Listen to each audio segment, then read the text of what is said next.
Alrighty.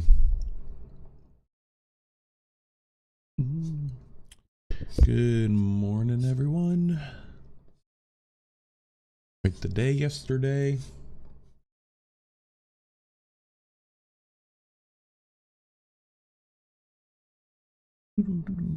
Won't be talking about the election today. Might share some thoughts in the end, but not what this stream is about.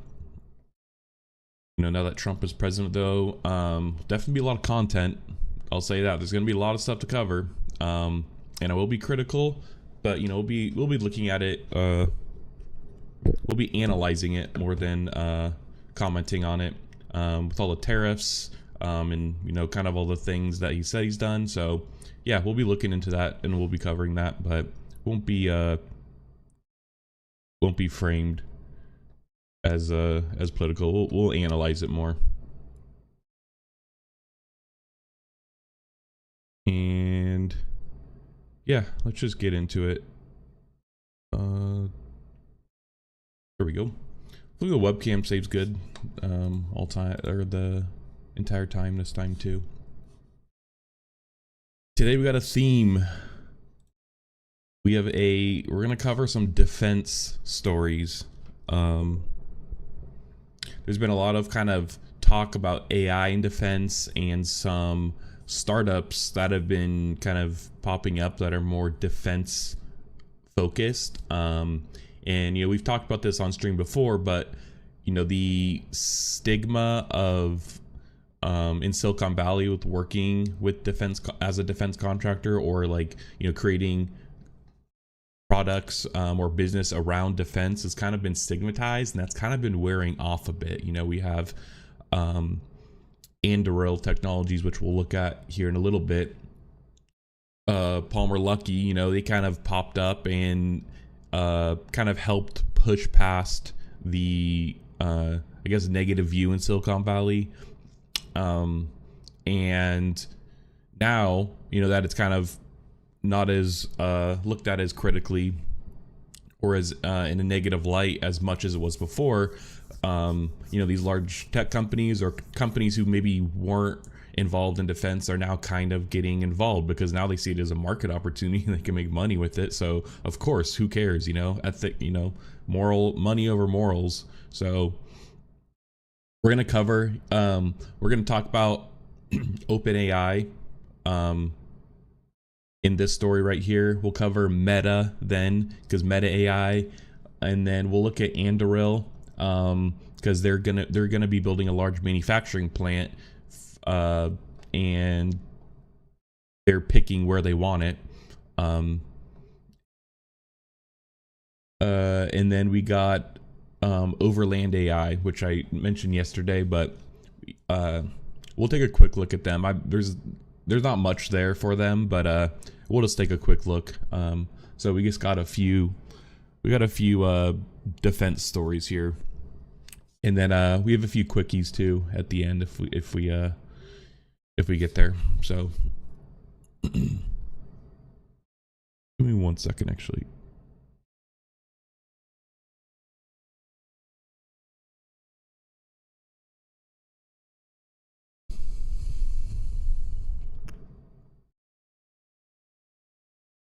All right. Some cold brew. Okay. U.S. military makes first confirmed OpenAI purchase for warfighting forces. The Pentagon explored the AI software for research, but the new deal is the first by Combatant Command, whose mission is one of killing.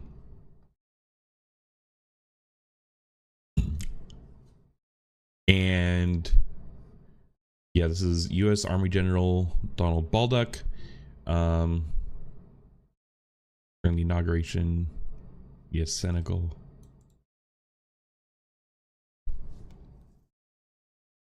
Okay, less than a year after OpenAI quietly signaled it wanted to do business with the Pentagon, a procurement document obtained by The Intercept shows U.S. Africa Command, or AFRICOM, believes access to OpenAI's technology is, quote, essential for its mission. The September 30 document lays out AFRICOM's rationale for buying cloud computing services directly from Microsoft as part of its $9 billion joint warfighting cloud capability contract, rather than seeking another provider on the open market. The U.S. AFRICOM operation is a dynamic and evolving environment where IT plays a critical role in achieving mission objectives. The document reads, including its vital mission in support of our African mission partners and U.S. AFRICOM joint exercises. So, I mean, a lot of jargon for essentially just saying that, you know, things change a lot. So, you know, the technology plays a big part in helping us deal with that. Okay, cool. The document labeled Controlled Unclassified Information is marked as FedCon, indicating it is not meant to be distributed beyond government or contractors. It shows AFRICOM's request was approved by the Defense Information Systems Agency. While the price of the purchase is redacted, the approval document notes its value is less than $15 million.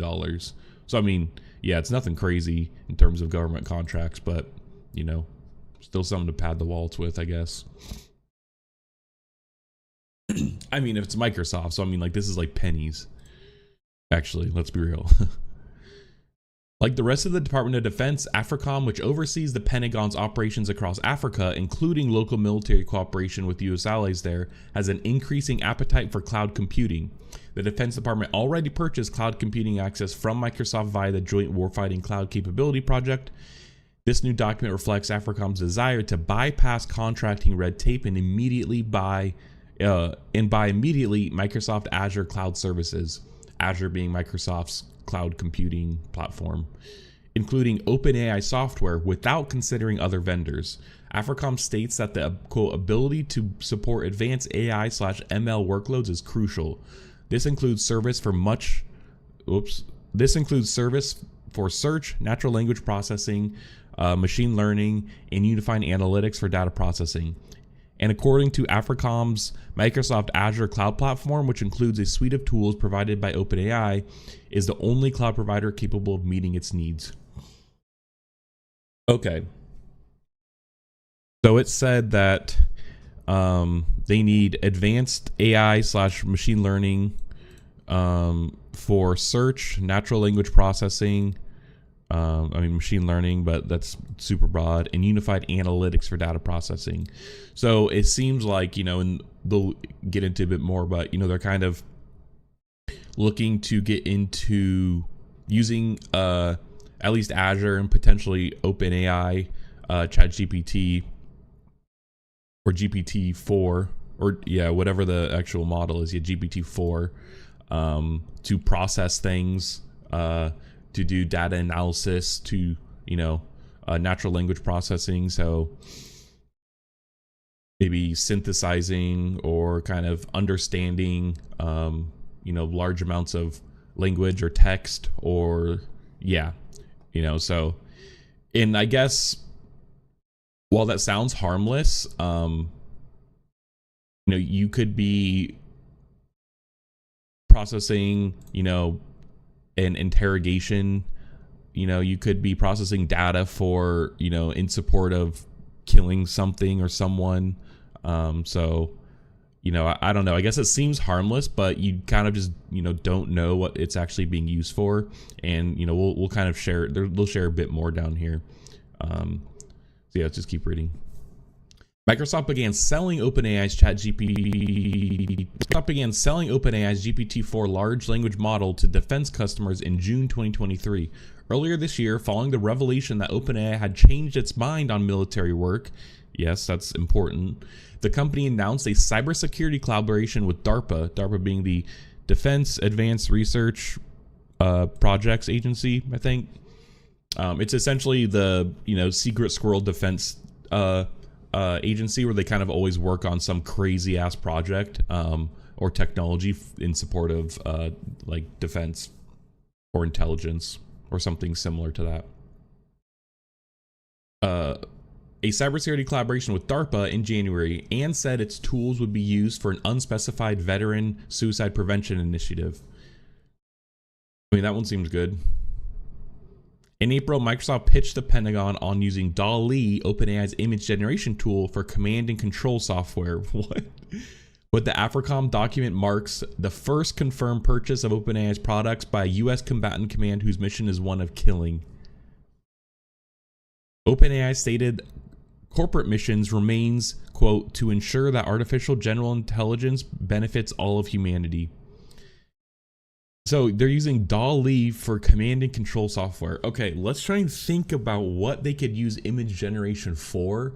Like maybe they don't know the picture of, maybe there's a target and they need to generate, and they only have features of him, and they could feed in features like facial features to generate a would-be picture of him. Like that could be a use. You can maybe give it a picture, give it an incomplete or low quality picture of something, and ask it to maybe like expand on it or like enhance. I don't even know what you would use DALL-E for in terms of like a military. I mean, you could use it for training, you know, like, oh, create like a fictional, you know, like satellite image view and then like use that for training. But like, no, like that just seems lame. I don't know about the DALL-E. Yeah, that's interesting. The document states that OpenAI tools are among the unique features offered by Microsoft essential to ensure the cloud services provided align with US AFRICOM's mission and operation needs. Without access to Microsoft's integrated suite of AI tools and services, US AFRICOM would face significant challenges in analyzing and extracting actionable insights from vast amounts of data. This could lead to delays in decision-making, compromised situational awareness, and decreased agility in responding to dynamic and evolving threats across the African continent. Jeez. Defense and intelligence agencies around the world have expressed a keen interest in using large language models to sift through troves of intelligence or rapidly transcribe and analyze interrogation audio data. Yeah, sift through troves of intelligence, like financial crimes, things like that. Like those are great uses for AI. I think the problem right now is that, and they'll talk about it and we'll get into it, is that AI is just still a little shoddy. You know, like it's not very reliable. It hallucinates still. It produces incorrect data. And I think when you put that in the hands of someone whose mission is killing, you know, there's just bound to be mistakes, civilian, crossfire, or, you know, there's just, you know, it's just not a good mixture. And especially with it, you know, being just our AI tech being very immature, and I don't know, especially with someone like a big tech, Microsoft's hands, you know, just the alignment and priorities is just not there. You know, one is that of money, Microsoft, and one of that is, you know, whatever AFRICOM decides to do with it, potentially killing, you know, like, I don't know. I feel like this is just history, you know. I mean, think of all the private military contractors that have just gotten into hot water or black water, should I say? But yeah, I mean, it's a little hyperbolic, but like realistically, it's just not a good incentive. You know, they're going to be incentivized to cut corners to make money. Yeah, especially with no really AI protection legislation right now. Anyways, Microsoft invested $10 billion in OpenAI last year and now exercises a great deal of influence over the company, in addition to reselling its technology. In February, The Intercept and other digital news outlets sued Microsoft and OpenAI for using journalism without permission or credit. Yeah, I mean, all these, you know, journalisms, I mean, kind of want to cash in on it, like, you know, but also, yeah, they just ripped the entire internet and just kind of didn't ask for permission, asking for more forgiveness. An OpenAI spokesperson told The Intercept, OpenAI, quote, OpenAI does not have a partnership with US Africa Command, and referred questions to Microsoft. Microsoft did not immediately respond to a request for comment, nor did a spokesperson for AFRICOM. Yeah, the OpenAI is like, bro, like, this ain't our problem. Like, go to Microsoft, you know? Like, they're reselling our shit, you know? Like, I'm not going to comment on this. Like, this is Microsoft. But like also you guys kind of need to be in alignment now, you know, especially if Microsoft selling your stuff to you know, military commands like around the world. Like, you know, you guys kind of need to be in alignment a bit, because Microsoft's probably gonna be like, I don't talk to OpenAI, you know, like I don't know, and it's just gonna be a back and forth like that. It is extremely alarming that they're explicit in OpenAI. You read that. This is a quote. It is extremely alarming that they are explicit in OpenAI tool use for quote unified analytics for data processing to align with US AFRICOM's mission objectives, said Heidi Khalif. I think I'm saying that right. Khalaf. I'm probably not, actually, just kidding. Chief AI scientist at the AI Now Institute, who has previously conducted safety evaluations for OpenAI, especially in stating that they believe these tools enhance efficiency, accuracy, and scalability, when in fact it has been demonstrated that these tools are highly inaccurate and consistently fabricate outputs. These claims show a concerning lack of awareness by those procuring for these technologies of the high risks these tools pose in mission critical environments. Yeah, and I mean, I'm sure that's not exactly said in a very like forthright way, you know, like I'm sure it's like an asterisk or a little cross or something at the, you know, back of the slide, you know, PowerPoint slide, or they kind of downplay it and they just kind of get, you know, hazy a bit and just, you know, look at the other things it could do. So I don't know, that's an interesting, wonder how it was presented. Since OpenAI quietly deleted the portions of its terms of service that prohibited military work in January, the company has steadily integrated itself with the U.S. national security establishment, which is eager to integrate impressive but frequently inaccurate results. Or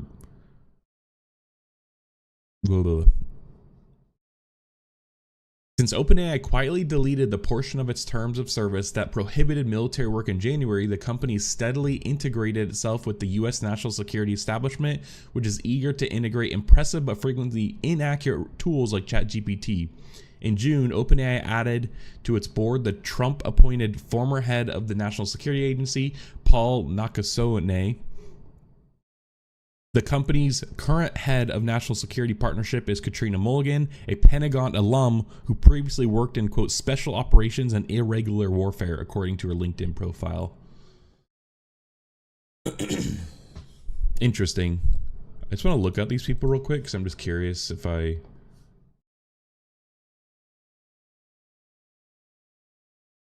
he's head of the NSA.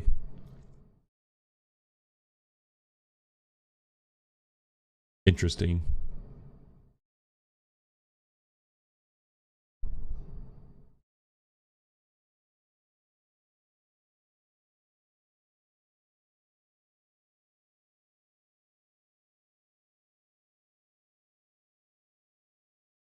Yeah, bro, like, of course this dude would want this.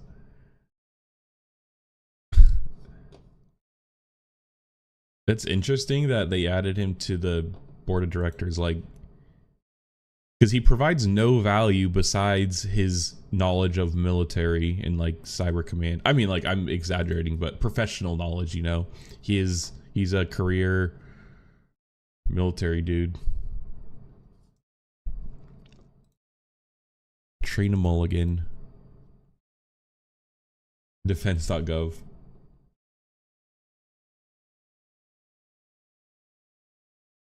Low intensity conflict further includes special operations, irregular for counterterrorism, counter narcotics, and information operations policy issues.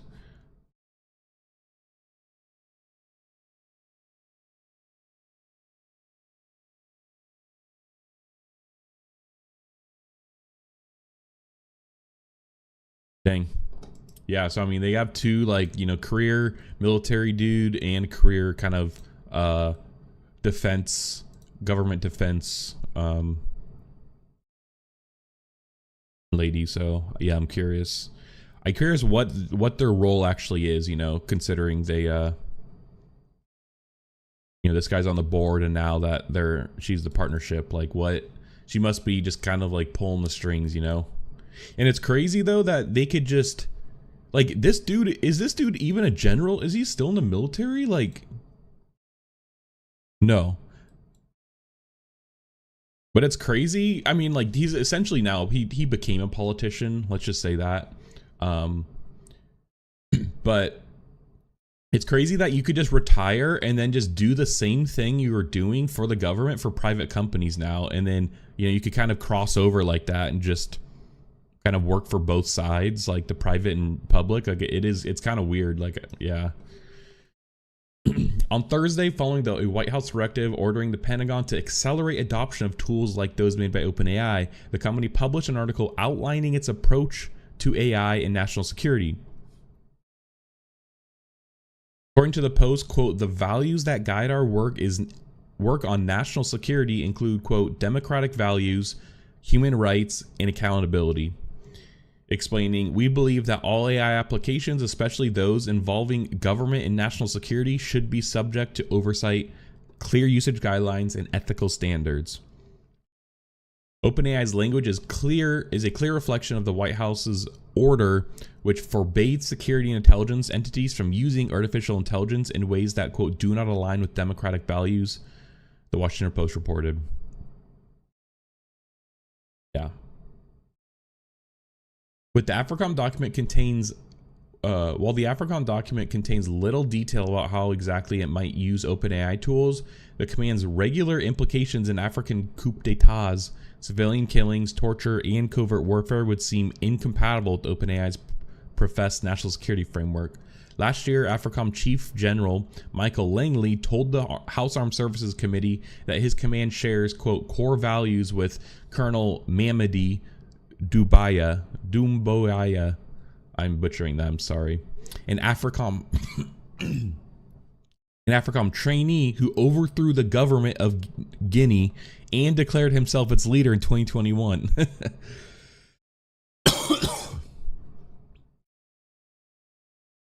Interesting. Yeah, that's an interesting way to that's an interesting comment to share. I'll say that.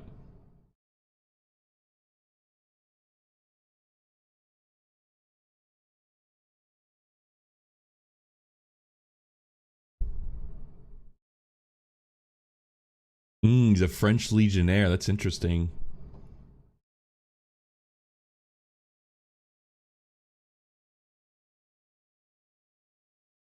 I mean, yeah, it's a typical, like, you know, coup. He just took over the government, dissolved the Constitution. Like, that's crazy.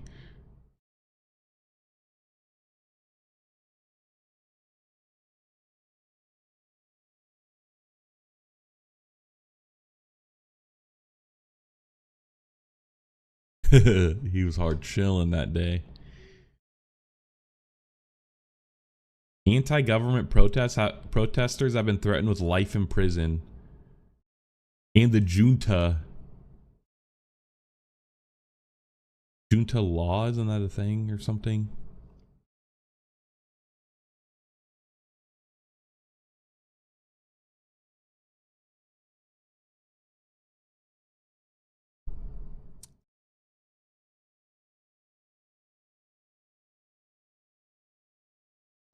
Yeah, bro, I don't know about this.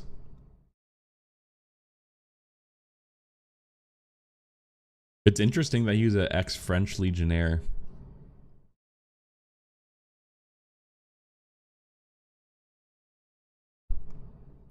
Although U.S. military activity in Africa receives relatively little attention in comparison to U.S. Central Command, which oversees American forces in the Middle East, AFRICOM's president is both significant and the subject of frequent controversy. Despite claims of, quote, light footprint on the continent, The Intercept reported in 2020 a formerly secret AFRICOM map showing a, quote, network of 29 U.S. military bases that stretch from one side of Africa to another. Much of AFRICOM's purpose since its establishment in 2007 entails training and advising African troops, low-profile missions by Special Operations Forces, and operating drone bases to counter militant groups in the Sahel, Lake Chad Basin, and the Horn of Africa in efforts to bring security and stability to the continent. The results have been dismal. Throughout all of Africa, the State Department counted a total of just 9 terrorist attacks in 2002 and 2003. The first years of the U.S. counterterrorism assistance on the continent. According to the African Center for Strategic Studies, a Pentagon research institution, the annual number of attacks by militant Islamist groups in Africa now tops 6,700, a 74,000% increase. Yeah, and they essentially just talk about how like mismanaged the AFRICOM is and just kind of all the bad shit they've done. But we'll skip. We'll just go jump to it. It says dealing with the data has long been a challenge for AFRICOM. After the Intercept pulled together a count of U.S. trained coup leaders on the continent, for example, the command admitted it did not know how many coups its charge have conducted, nor did the command even keep a list of how many times such takeovers have happened. AFRICOM does not maintain a database with this information. Stokes and Kelly Callahan told the Intercept last year. I mean, maybe AI will help them, with this. I don't know. Like, it's like, well, you kind of have to, you kind of need data to even feed the, AI. If you don't have like obvious things like this, like what's it even being used for? AFRICOM's mismanagement of information has also been lethal. Following a 2018 drone strike in Somalia, AFRICOM announced it had killed, quote, 5 terrorists and destroyed 1 vehicle, and that no civilians were killed in this airstrike. A secret U.S. military investigation obtained by The Intercept via Freedom of Information Act showed that despite months of target development, the attack on a pickup truck killed at least 3 and possibly 5 civilians, including Lulair Daher Mohammed and her 4-year-old daughter. Yeah, so anyways, just today's defense-themed. OpenAI made a sale to AFRICOM via Microsoft. Microsoft sold Azure, their cloud platform services, to US AFRICOM, and they also sold them GPT-4, and they're going to be using it for advanced AI ML workloads and data processing, unified analytics, natural language processing. So yeah, and the AFRICOM is very mismanaged. They have a lot of slip-ups. They don't track things properly, and their mission is that of killing, and that's kind of the big thing that kind of is what OpenAI now is involved in, because their stuff's going to be used in it. So yeah, so it's the stigma's gone. Silicon Valley is going to start being more involved with defense related stuff, and this was just 2 days ago. Now Meta AI is ready for war. So now all the AI companies are just scrambling to get into the market because they see dollar signs, baby. Screw morals, dollar signs, which is literally what OpenAI did. They removed this part about not being used for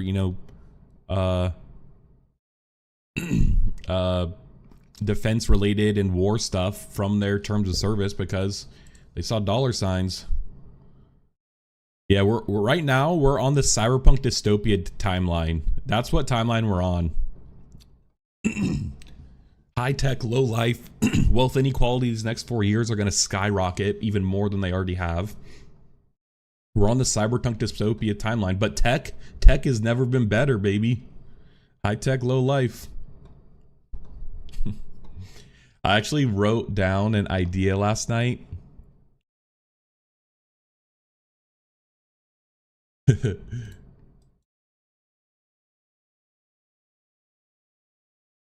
The Cyberpunk Dystopia Index.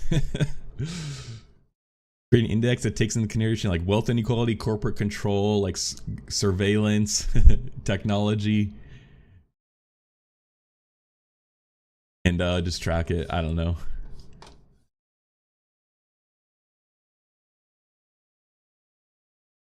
Especially considering that Elon Musk and all these tech billionaires are like cozying up to Trump, like that's just what makes me think we're on this, corporate control timeline. Like the cyberpunk timeline It's just everything's it's gonna like corporatism just gonna run rampant. If Trump wants to actually slash the government, then we're gonna need to replace those things that he cuts. And how we're gonna do that? He's expecting his billionaire friends to step in, because while some people see it as yeah, that's funny. Some people see cutting the government is good, but now the corporations are just going to take their place, and they're just going to do it as shitty as possible with the largest margins to make the most money.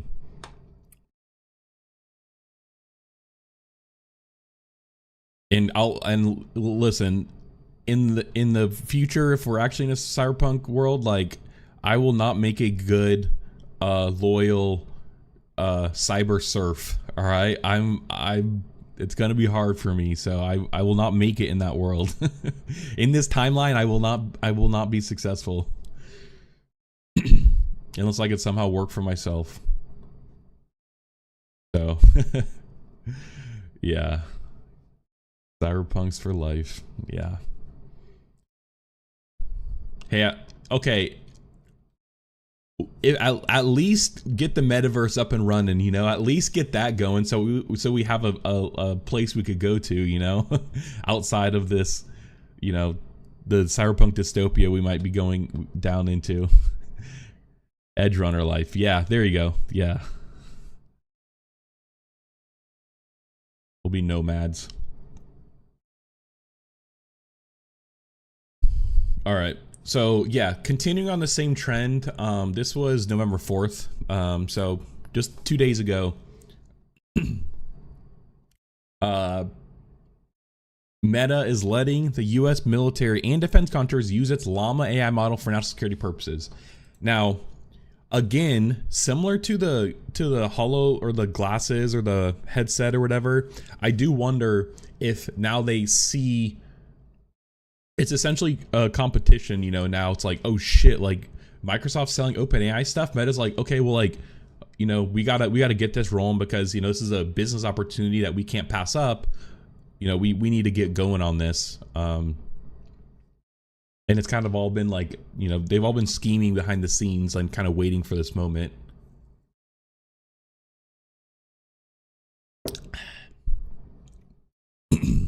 Meta will allow, all right, let me reread this. Meta AI is ready for war. Meta is letting the U.S. military and defense contractors use its Llama AI models for national security purposes. Meta will allow U.S. government agencies and contractors to use its open source Llama AI model for national security applications. In an announcement on Monday, the company said it's working with Amazon, Microsoft, IBM, Lockheed Martin, Oracle, and others to make Llama available to the government. I'll break down what these companies could be doing in a sec. Under Meta's, quote, acceptable use policy, people can't use the latest Llama 3 model for military, warfare, nuclear industries, or applications. Espionage. Or applications espionage. Wait. Under Meta's acceptable use policy, people can't use the latest Llama 3 model for, quote, military, warfare, nuclear industries, or applications, or espionage. However, as explained by Meta, this update opens the door for U.S. military to use Llama to do things like, quote, streamline complicated logistics planning, track terrorist financing, or strengthening our cyber defenses. So, Meta, at least, out of all people, Jesus, Meta, Facebook, Zuck, at least kind of explicitly says that it can't be used for warfare or like military stuff. So that's like good, but it's kind of just like it's just like a finger wag. It's like, please don't do this, like don't do this. Like that's what I see this as. And the military's like, okay, all right,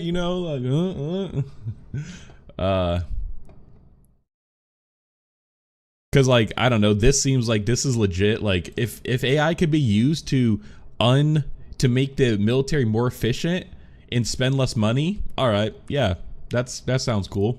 I dig that.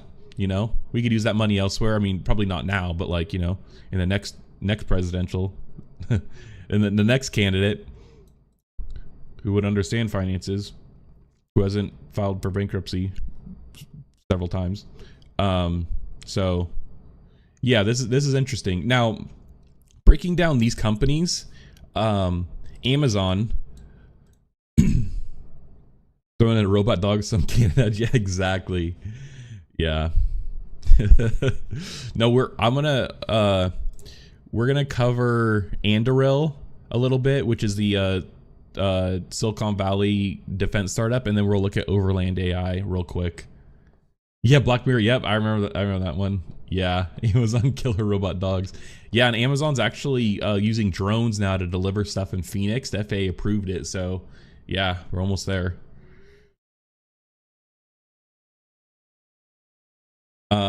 Yeah, so Amazon, I mean, Amazon has AWS, their cloud service provider. So that's, you know, and they have, you know, defense contracts. Microsoft has, you know, we just covered Microsoft, you know, with Azure and OpenAI. And they actually won that huge, like billions of dollar contract for the defense department to use their cloud service providers, although I feel like that actually fell through a bit. I can't remember.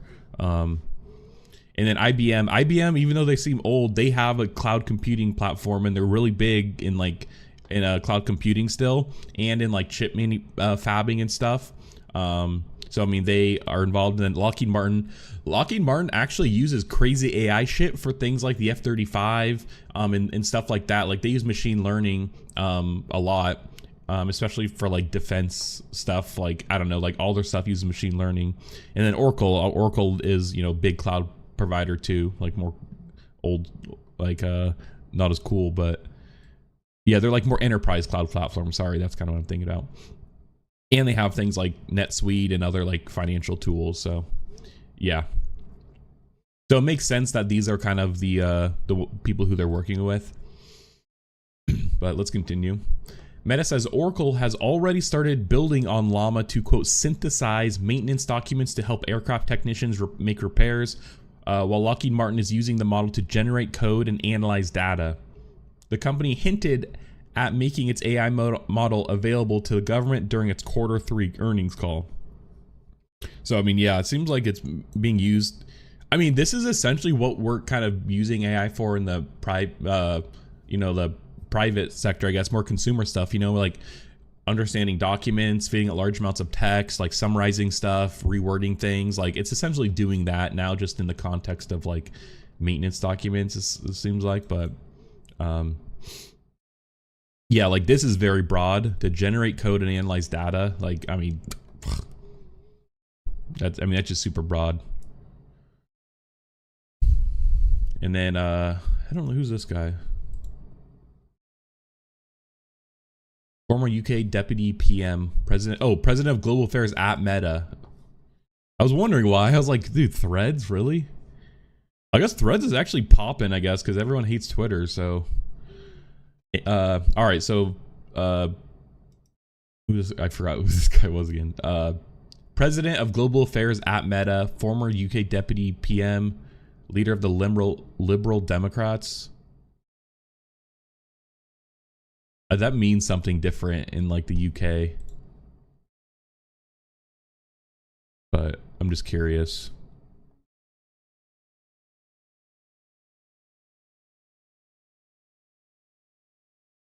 Like I don't understand. I don't understand their politics. Oh, center left. All right, yeah, liberal. I guess it's the actual meeting. Interesting.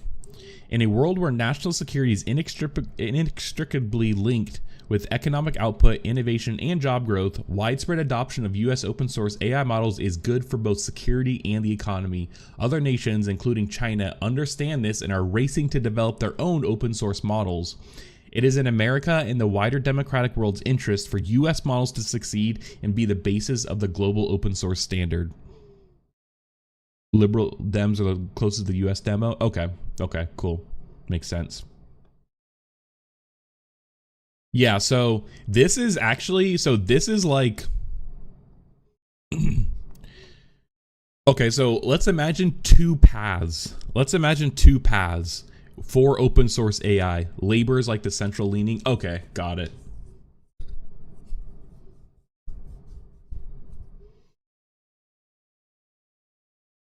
Yeah, the Labor Party, that sounds familiar. All right, yeah, let's imagine two paths. The current path we're on right now. Two paths in relation to AI. Now, the end goal, this is the end goal. There's the same end goal, but with different paths to the end goal and different results that and different things that the people will have to do in this end goal. End goal one that we're kind of starting to go down now. We have an AI overlord, AGI, whatever you want to call it. They essentially could do everything and control everything. They understand, it's like Scythe, the book Scythe, where you have an AI that just runs the government. It essentially runs the world government because it's so smart. They could predict things. It understands what it needs to do to keep people alive, whatever. In one timeline, that is owned by a corporation. In another timeline, it is owned by the government. Right now, we're looking like it's going to be owned by a corporation. Why is that bad? Because that means that the robots that are, taking out your trash and cleaning your home and mining in the mines and doing all this stuff are owned by a corporation who could, in other words, like has the power to flip a switch and, do whatever it wants.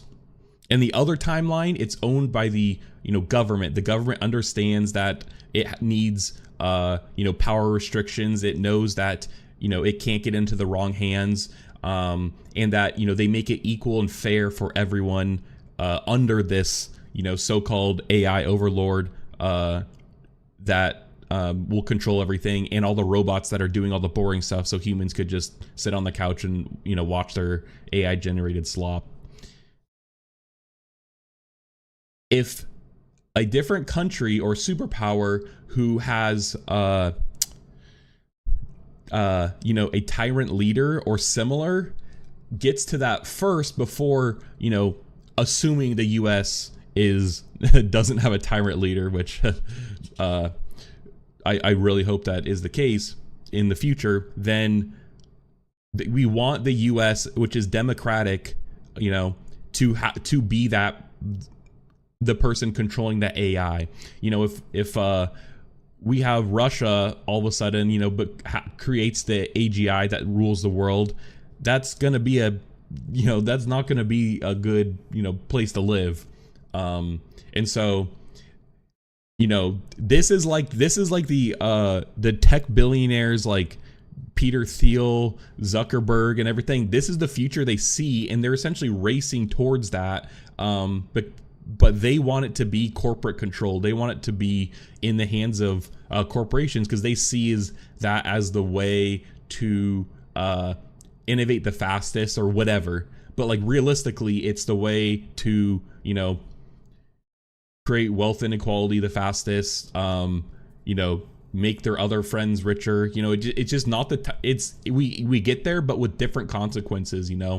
And so this is like essentially what he's kind of getting at is like, if China, makes their own model that is better and, kind of could maybe take over the world, then like, yeah, that's just going to be a shitty future.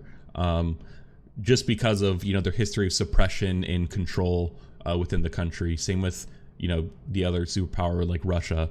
Now the US isn't much better, but, at least we have a democratic process in, picking our leaders. And so theoretically, we could change things if we don't like it. We could vote and we would have some say in the matter. So yeah, anyways, last week a reporter from Reuters revealed that Chinese researchers used Meta Llama 2 models to build an AI system for the country's military. At the time, a Meta spokesperson told Reuters that, quote, the alleged role of a single and outdated version of an American open source model is irrelevant when we know China is already investing more than $1 trillion to surpass the US in AI. $1 trillion, bro. That's how competitive this race is. That's like the stakes on the line.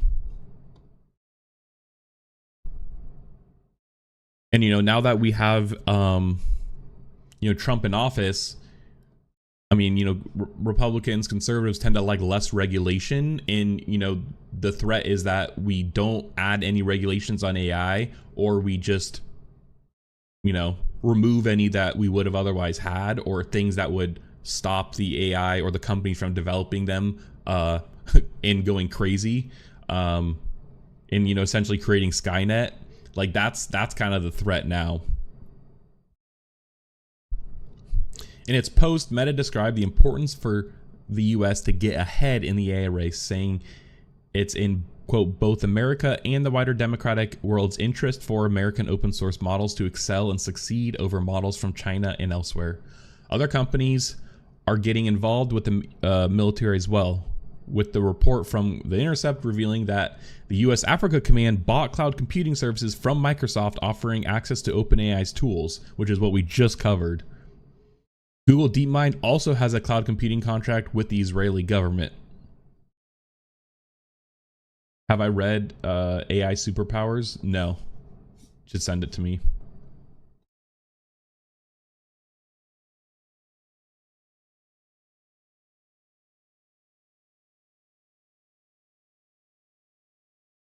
Yeah, and Llama's actually been there's been the definition of open source has like changed a bit for AI, and a lot of people are saying that Llama isn't actually open source because they don't share like the actual like underlying data that they trained it on, and like the like transformers and stuff. Yeah, the data used to be trained on the model also be released. But yeah, thank you for sharing.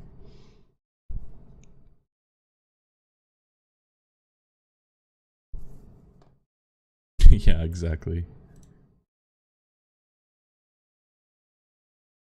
So yeah, I mean, Meta's getting on it. Let's look at whoops. Oh wait, here. Let's look at the Meta's official post and just see if we could if there's any other information. Takeaways, yeah. Open source AI can help America lead in AI and strengthen global security. We're making Llama available to US government agencies and contractors working on national security applications.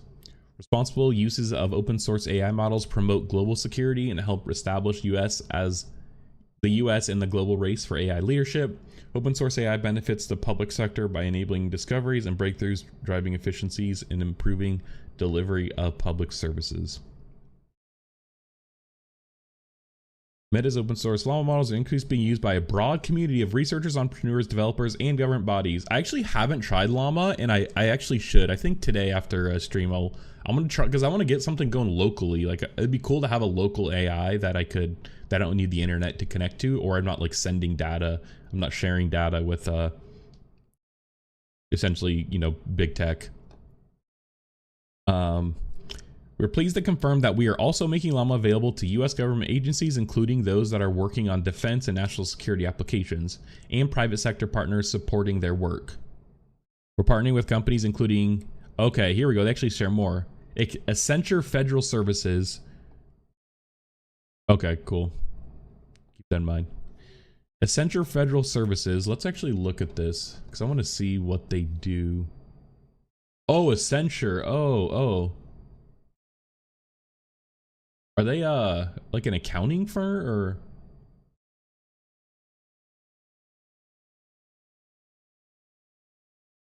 Bro, like, it's so crazy. Like, I can't even, I go to these like corporate websites. I don't even know what they do. Like, what do they do?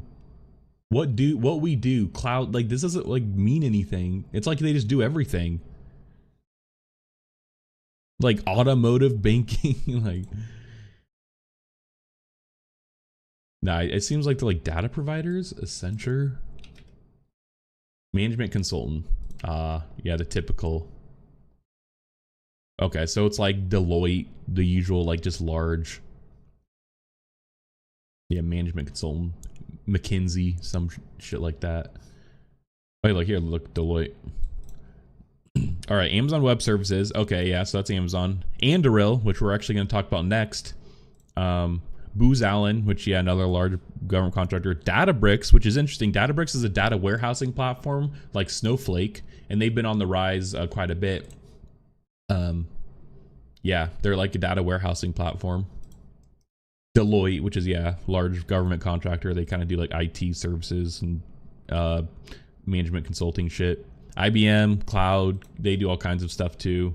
But they're just a big tech company. Leidos, which I don't know who this guy. Defense Aviation Information Technology and Biomedical Research. Leidos merged with Lockheed Martin's IT sector.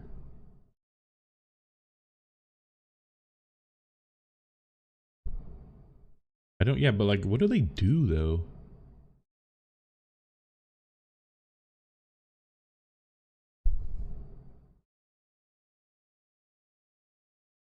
Jesus. Okay. Lockheed Martin, Microsoft, Oracle, Palantir, another Silicon Valley, unicorn, started by Peter Thiel, I mentioned earlier.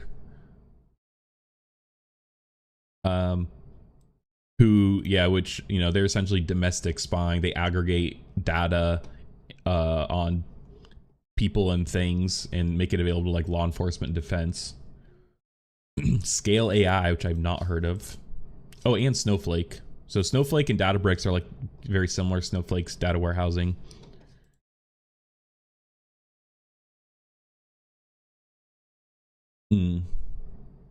They're like kind of more enterprise AI. And look, they work with, Meta.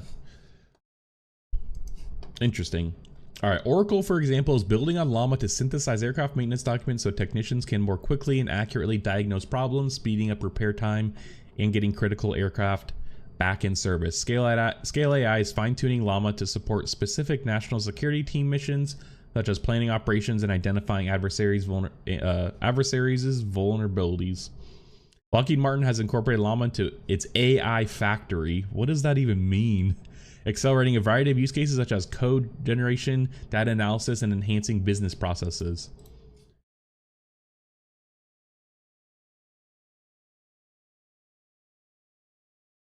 AI factory.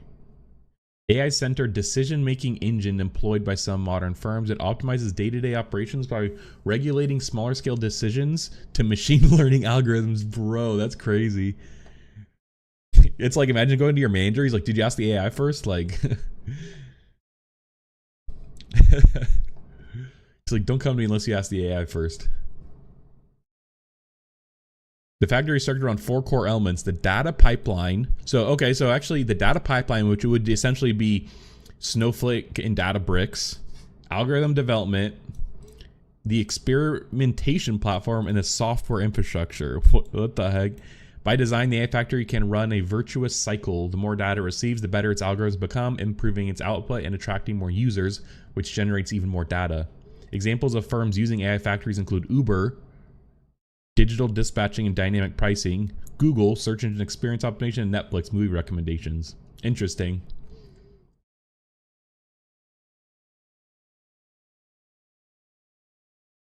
Amazon Web Services and Microsoft Azure are also using Llama to support governments by hosting our models on their secure cloud solutions for sensitive data. And IBM's Watson X solution is bringing Llama to national security agencies in their self-managed data centers and clouds. These kinds of responsible and ethical uses of OpenAI's source. These kind of responsible and ethical uses of OpenAI. Oh my gosh, I just see open and I just think ape OpenAI. Oh my gosh. And ethical uses of open source AI models like Llama will not support the prosperity and security of the United States. They will also help. They will not only support the prosperity and security of the United States, they will also help establish U.S. open source standards in the global race for AI leadership. As an American company, and one that owes its success in no small part to the entrepreneurial spirit and democratic values of the United States, Meta wants to play its part to support the safety, security, and economic prosperity of America and its closest allies too. Yeah, see, this is that race I was talking about. Like, they're like, we want to be the AI superpower. We don't want China making a better AI than us that will run rogue and, you know, destroy everything. Or Russia. Or other enemies of the United States. Or whatever.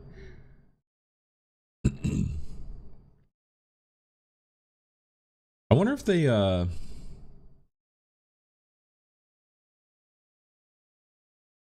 Oh, this is that same quote that the guy tweeted out, or threaded out? What the fuck? What's the verb for writing a thread? Including China and competitors, the United States. We believe it is in both America and the wider democratic world's interest for American open source models to excel and succeed over models from China and elsewhere. As open source models become more capable and more widely adopted, a global open source standard for AI models is likely to emerge, as it has with technologies like Linux and Android. This will happen whether the United States engages or not. This standard will form the foundation for AI development around the world and become embedded in technology, infrastructure, and manufacturing, and global finance and e-commerce. Dang.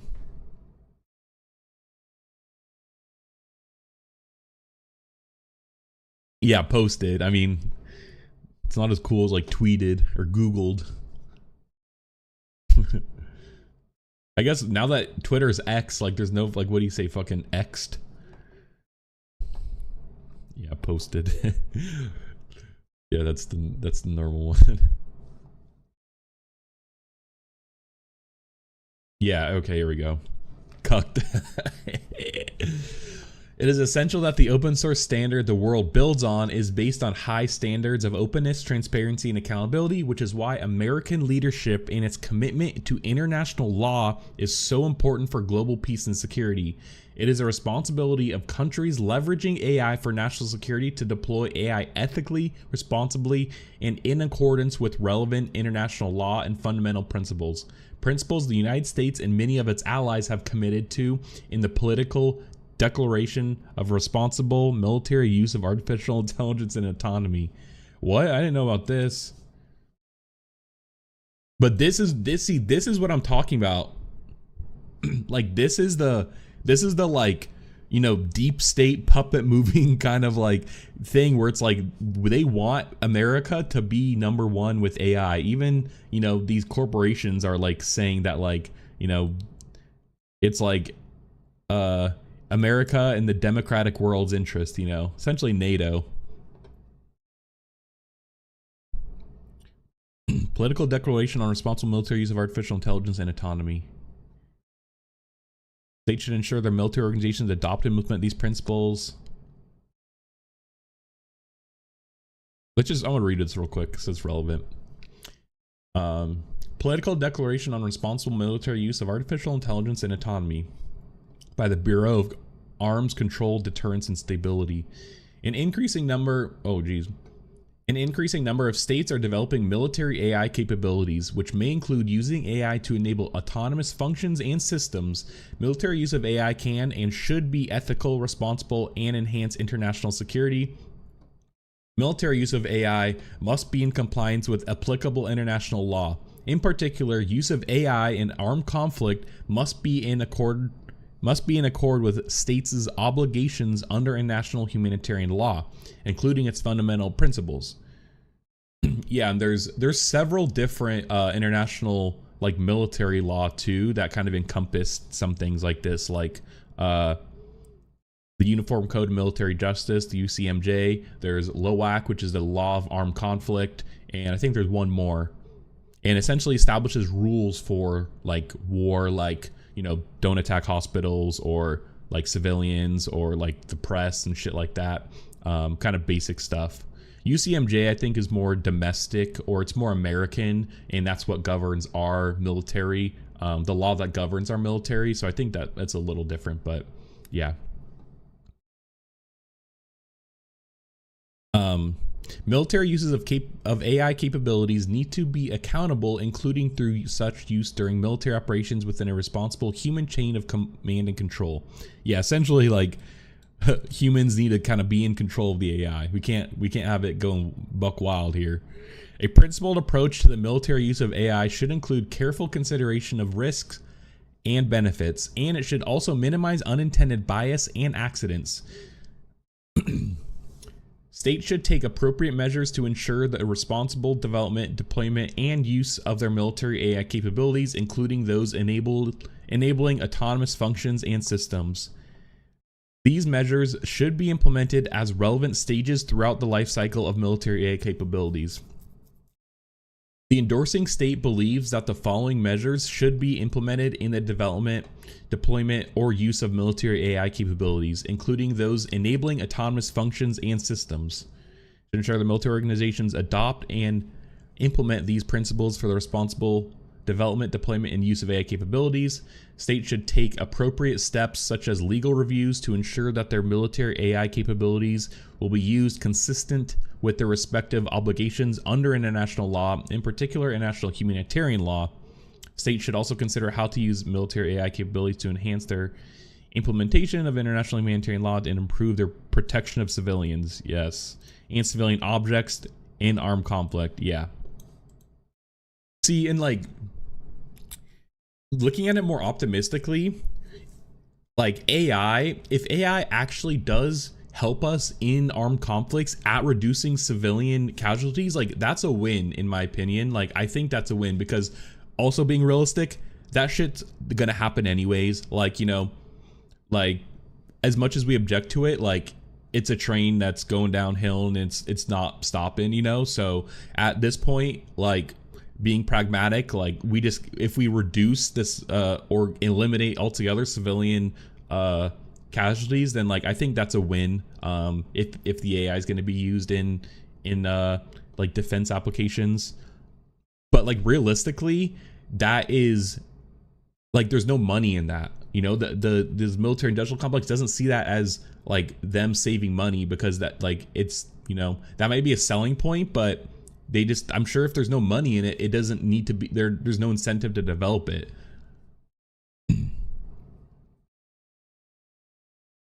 And like realistically, they would never pose any sort of rules that would or regulation that would kind of punish like defense contractors for things like this, you know, because I was like, how would they would just never want to be held accountable for like what they're making, and like that would never be the case. Yeah, I mean, I don't know. Yeah, that's interesting. That's an interesting thought. States should ensure senior officials effectively and appropriately oversee the development of such deployment of military capabilities with high consequence applications, including but not limited to such weapon systems. Yeah, I mean, yeah. States should take proactive steps to minimize unintended bias in military AI capabilities. Wonder how culpability work if a civ is killed with an AI-driven drone, for example. Yeah, I guess that's what I'm saying. Like, there's just no like okay, like let's walk through the thought process of a military general. Yeah, is it default AI? Yeah. Like, let's walk through let's say no, not even talking about AI in general. The way a military general would look at this as, if we get punished then all of a sudden for all of these civilian casualties, then we would not be able to take the risks we need to do our job. That is their argument. And so as soon as you put some sort of consequence on that, they're going to argue that, oh, you know, it's like, oh, we can't take the risk. Like, I don't know, like, I don't want to do this because now I don't want to, you know, potentially, you know, kill a civilian or whatever. And like, you know, it's kind of the argument of like the greater good or something. I'm sure like that's what the general, I'm sure, is making, the argument's making. So like, now that we have AI like this, it's going to be the same exact argument that they're probably going to be making, as in like, you know, we can't do the things that we actually need to with these strict regulations because we can't take the risk. We can't, you know, try the things out. You know, like they just wouldn't want to take responsibility. And you sure as hell know that these military contractors don't take responsibility. So, you know, it's like the AI, like blaming the AI is probably what they would do. But realistically, yeah, it's the government or the person who, or the company who developed the AI's fault, you know? So yeah, I don't know. And it's the same with self-driving cars too, you know? It's like kind of getting into that point where it's like, yeah, I don't know who. Yeah, it's like, I mean, to me, yeah, fucking blame Tesla and Elon, like, but yeah, I don't know. It's like, it's an interesting moral dilemma. Yes, states should ensure that military AI capabilities are developed with methodologies, data sources, design procedures, and documentation that are transparent and audible by their relevant defense personnel. Now that's interesting because this is not what Llama is. Llama does not give you the actual data they trained on. And to me, that would be like data sources. Like, okay, well, you know, how do you know that you didn't train this AI on all these like killing things and it's like a killing AI, you know? It's like, okay, well, yeah, you need to share the data behind the training to understand what knowledge that, you know, it could have. And that's kind of the big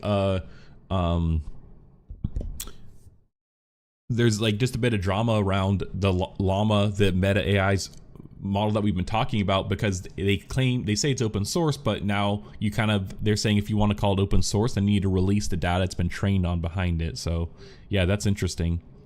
States should ensure personnel who use or approve the use of military AI capabilities are trained so they sufficiently understand the capabilities and limitations of those systems in order to make appropriate context-informed judgments on the use of those systems and mitigate the risk of automation bias. Yeah, because there's been proven bias in like ChatGPT and stuff. States should ensure that military AI capabilities have explicit, well-defined uses and that they are designed and engineered to fulfill those intended functions. States should ensure that the safety, security, and effectiveness of military AI capabilities are subject to appropriate and rigorous testing and assurance with their well-defined uses and across their entire life cycles. For self-learning or continuously updating military AI capabilities, states should ensure that critical safety features have not been degraded through processes such as monitoring. Yeah. I mean, I'm just thinking of like some rogue military bro who just like is tired of like the restrictions the AI has and like, you know, gives it a prompt that like it shouldn't have, and then, you know, it goes rogue or it starts killing shit, you know. Yeah, I don't know. States should implement appropriate safeguards to mitigate risks of failure in military AI capabilities, such as the ability to detect and avoid unintended consequences and the ability to respond, for example, by disengaging or deactivating deployed systems when such systems demonstrate into unintended behavior. Yeah, the government, the kill switch.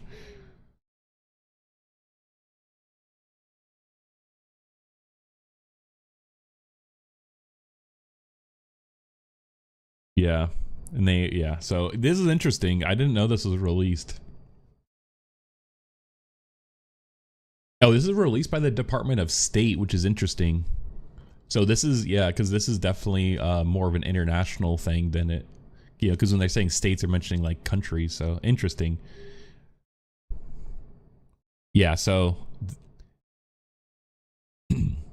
they're saying they're going to be in accordance with this. The goal should be to create a virtuous cycle helping the United States retain its technological edge while spreading access to AI globally and ensuring the resulting innovations are responsible and ethical and support the strategic and geopolitical interests of the United States and its closest allies. Open source can help achieve this, leading to faster innovation, reducing costs, and better products, thanks to the contributions of thousands of developers around the world. The U.S. public sector and governments around the world stand to benefit more broadly from access to open source AI, which enables discoveries and breakthroughs, driving efficiencies and helping government workers improve deliveries of public services. For example, Deloitte is bringing llama-based solutions to U.S. government agencies and nonprofits, which enable these organizations to better serve their communities in education, energy, small business development, the skilled trades, and more. I mean, yeah, that sounds great. Like, that sounds like a great use for it. Public-private collaborations like this can help agencies and organizations improve their operations and make greater impact for the people they serve. Our partnership with the U.S. State Department, which includes leading industry voices, promotes safe, secure, and reliable AI systems that addresses societal challenges like expanding the access to safe water and reliable electricity, and helping support small businesses. And Meta has worked with these United Nations educational, scientific, and cultural organizations on a translation interface built on Meta's No Language Left Behind AI model to support high-quality translations in 200 languages, including those that are low resourced and marginalized. That's cool. But I guess Meta's doing this because they, just like Reddit, we read in the Reddit earnings, Reddit used machine translation to reach much larger audiences, which in turn kind of made their revenue go up. Meta's the same, they have the same motivation. I mean, they're essentially saturated. They've almost reached everyone they can. They have 3 billion users. Like, if you have a phone, Meta's probably tried to reach you, or they already have you in its ecosystem essentially. And so, I mean, they want to translate to more languages to do the same thing, to reach more people. I mean, so the corporate friendly person would say this is the this is the benefit that they have for having this capital incentive, but it's just a slippery slope. That's all I'll say. It's humbling to see such huge enthusiasm around the world for vast possibilities of this freely available technology. By working closely with our partners, we hope to play a part in securing America's technological leadership and ensuring the world's next generation of digital infrastructure is rooted in democratic values and safeguards. All right, we'll hold them to this. We'll see. Actually, let's make sure it's saved in the Internet Archive. Oh, save failed. God damn it! I forgot the Internet Archive's having problems. Save in the Internet Archive, no change, and we're gonna, make sure you're on this. I thought they actually refixed this. Maybe not. Anyways, so yeah, AI's going defense. It's going getting used now. And someone who, a company that's kind of leading the Silicon Valley way, or broke the stigma of Silicon Valley's participation in defense is Palmer Luckey here, creator of Palmer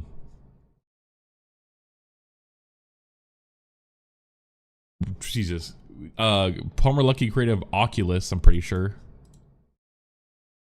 Yeah, he's a founder of Oculus. Yeah, because Palmer Luckey's in Silicon Valley. He's like the guy. He's like that cool guy, or he's the equivalent of that guy in Silicon Valley who's with a VR headset, and Dinesh and Guilfoyle go over and they're like, "Dude, it's amazing." This is who he's supposed to represent. So yeah, and he's founded Anduril, and Anduril's doing. So I like Anduril because they're challenging the military-industrial complex, and I hate the military-industrial complex. I was just telling Vicky, I was like, I somehow bring up the military-industrial complex so often. I just think it's a funny word too, military-industrial complex. It's just, I don't know. He's challenging them. He's essentially using technology to actually innovate and not get bogged down in politics and bureaucracy, and he's moving really quick. And when you're able to do that, you could just produce things and crazy tech shit way faster. And the Lockheed Martins, the Northrop Grummans, they are so bureaucratic and intertwined with political systems that when you do something, it's not just you go and do it. It's filling out paperwork, doing strategy, looking at where to do it, where to build it, which politicians that they could, would be friendly with to give them tax benefits, etc. And he's kind of foregoing that right now and just working on innovation. Now, this is where it does get a little political, though, because he's picking where to build a huge manufacturing facility.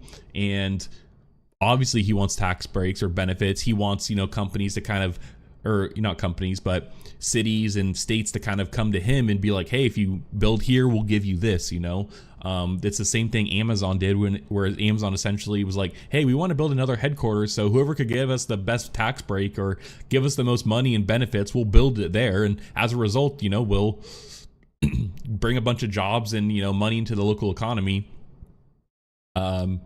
So yeah, I mean, this is where it kind of, starts getting a bit political, because he's going to build a manufacturing plant known as Arsenal One.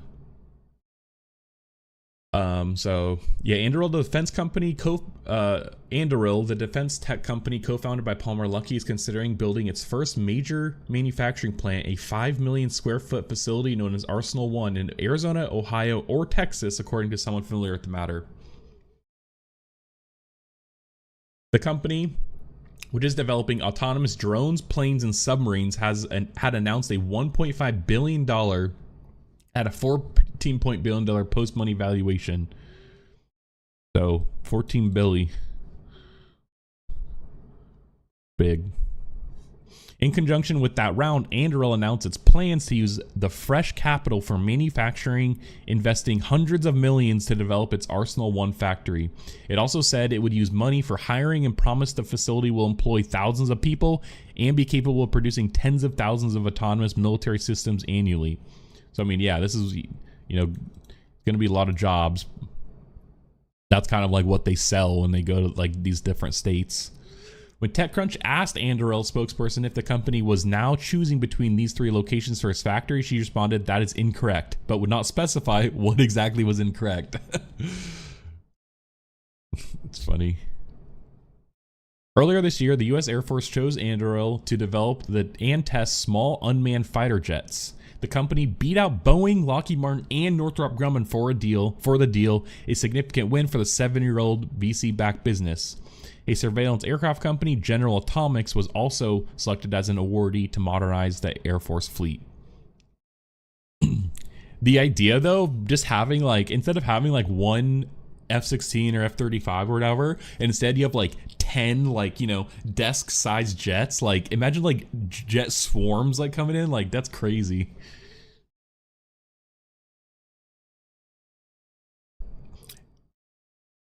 Anduril is currently manufacturing its systems in Georgia, Mississippi, Rhode Island, and Australia. Wow, that's interesting, according to its website. While these locations are providing the company with significant manufacturing capacity, Anduril wants the new facility to become a prototype of a faster, cheaper, software-defined factory for building weapons, one that is able to increase production rapidly and nimbly. Hive mind jets, yeah, exactly. That's crazy. Yeah, so imagine now putting an AI that controls the jet, it's like...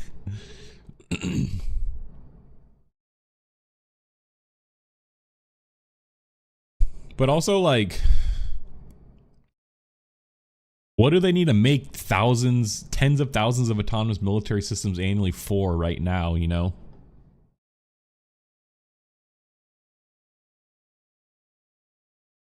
This is in contrast to the kind of typical bespoke defense and aerospace contract manufacturing today, which makes each part costly to change. Anduril is not the only VC-backed defense tech company working on the manufacturing part of the problem. As TechCrunch previously reported, a group of former Anduril engineers launched a startup called Salient Motion to do this for the aerospace industry and was promptly sued by Anduril. The suit has since been settled. Others, like Ursa Major, are working on making rocket motors through 3D printing. Although Anduril's headquarters are in Costa Mesa, California, and will likely remain there, our source says the majority of the company's staff will likely be based at Arsenal One. Arizona, Texas, and Ohio are all fairly common sense potential choices, as are all states where defense contractors and other types of manufacturing facilities abound. I mean, likely because it's, Arizona's flat and there's just a lot of open space. Texas is similar, and Ohio's kind of similar. they're all, I mean, maybe bar Arizona, they're all red states, which is important for their politics that, you know, they are going to play. And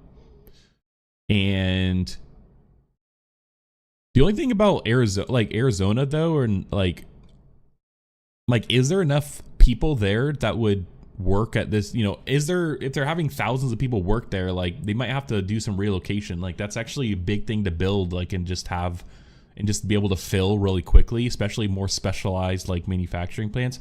Although maybe their plan is to maybe take some, you know, poach some potential workers from the existing defense manufacturers in these states, since they're, you know, they kind of just said that all states there's defense contractors already there. So that could be interesting. Yeah, let's just take a look, because Anduril is developing like a bunch of shit. It's literally like Battlefield. Like this is the Battlefield, the game. This is like what this kind of shit they're building. Bro, actually, look at this. Yeah, the Barracuda, which is like a cruise missile.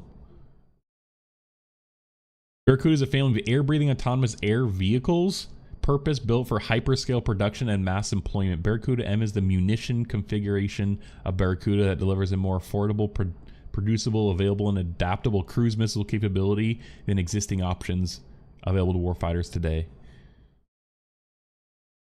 Yeah, this thing, twin turbojet VTOL autonomous air vehicle. Roadrunner is a reusable vertical takeoff and landing VTOL,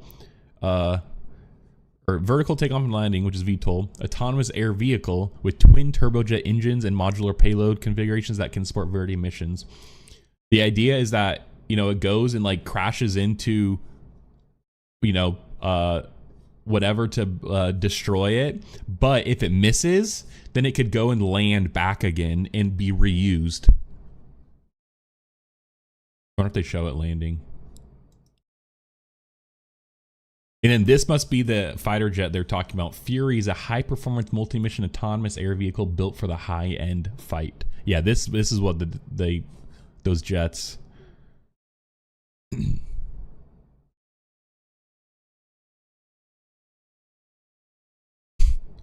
like a mini little helichopper. Autonomous underwater vehicles. Drive LD is the most reliable and flexible autonomous underwater vehicles that enable safe and successful access to the great depths of the world's oceans. The autonomous water vehicles have actually been around for a while. Like there's other startups that have been working on like water vehicles specifically. Yeah, this is Roadrunner. Yeah, it's like it starts like this, and then it could be yeah, so it takes off just like that, and then it flies vertically. Yeah, VTOL, and then it could go, but if it misses, it could actually fly back and re-land. Yeah, exactly. No, I agree.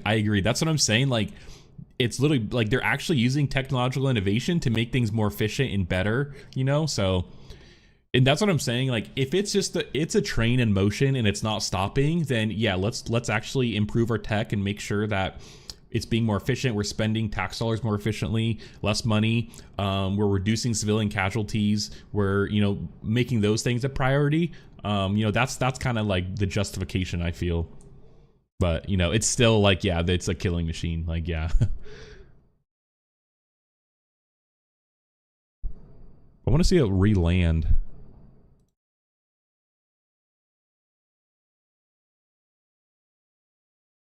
Yeah, exactly. Just it's just a bit of silver lining, but I don't know. I think importantly, and on this stream, you know, like I want to be pragmatic and practical, like realistic, and I feel like, you know, I am like that, and so like realistically, like this shit's happening, you know, like I don't know. It's like, and like I was like reading yesterday, you know, like I feel like some people, like when you just talk about how much we spend at the military, like they're just like, yeah, you know, like they're like, I don't know, they're like, they like to like brag that we spend that much, you know? And so like realistically, like that is us lowering our defense spending is just like who, like especially now, like no one's gonna vote for that.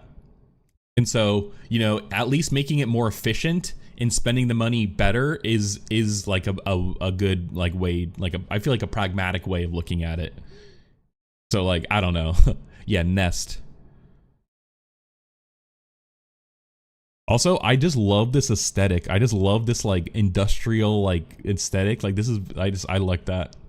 But okay.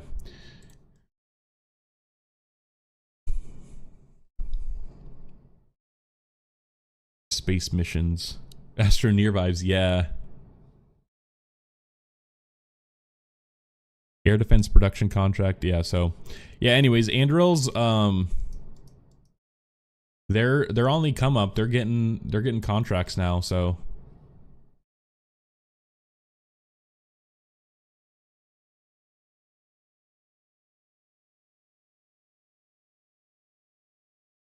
the thing looks funny.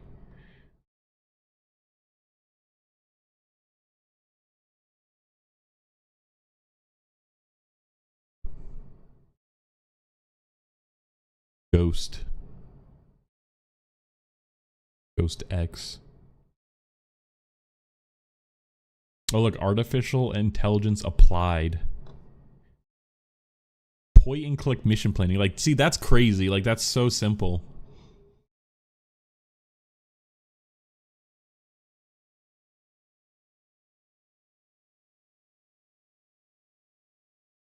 Oh yeah, and see like the towers, like this is crazy.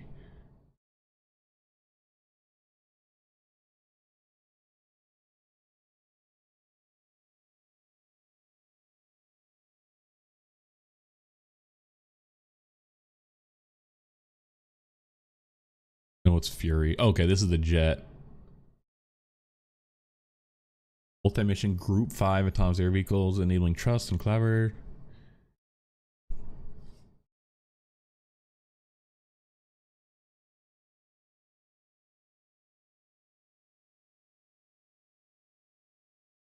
Commercial off-the-shelf jet engines to optimize performance and fuel economy without straining existing supply chain logistics. Yeah. Yeah, exactly. Bro, that's why they want. That's why they're recruiting tech bros now. Yeah. But anyways, so yeah, Anduril's picking their plan. I'm interested to see how Anduril progresses now that, you know, I'm sure military spending is gonna go up. I know we just talked about it going down, but or I don't know, because like I feel like it's an interesting dilemma because Trump claims that he's gonna end all the wars, but ending all the wars is gonna be bad for business who is, you know, significant supporters of conservative Republicans, i.e. the military industrial complex. And so business is good for them because, you know, of all the stuff we're sending overseas to our partners. But, you know, if he closes the wars, like that's going to be bad for business. Like, so I'm curious, like, I feel like it's contradicting what maybe, like Trump's supporters want. I don't know. So yeah, anyways, we'll watch Anduril. I'm gonna continue to watch them. Like I like defense tech. We'll see what they kind of can do. And then just to end things off here, let's take a look at Overland AI, kind of I mentioned the other day, because this actually relates, because something important is that let me find where it said that.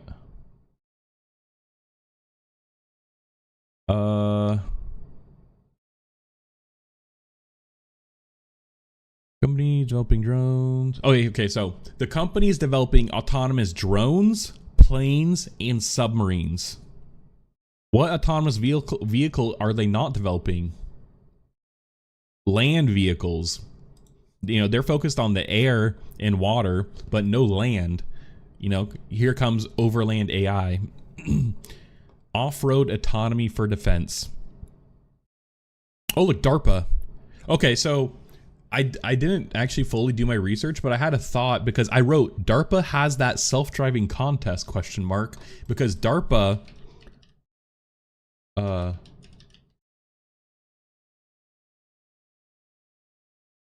which I mentioned in the OpenAI article. Being super useful and adopted sooner than on road. Yeah, I could see that too. Yeah, the DARPA Grand Challenge is a prize competition for autonomous vehicles funded by the Defense Advanced Research Projects Agency, the most prominent research organization. Yeah. So it seems like they may have come out of something like DARPA.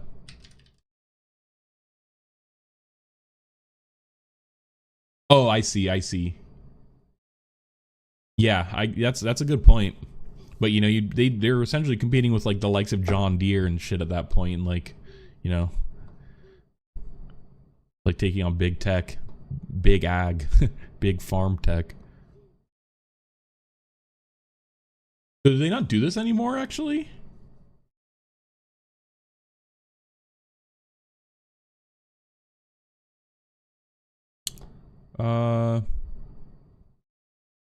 Interesting. Anyways, let's just let's watch their video.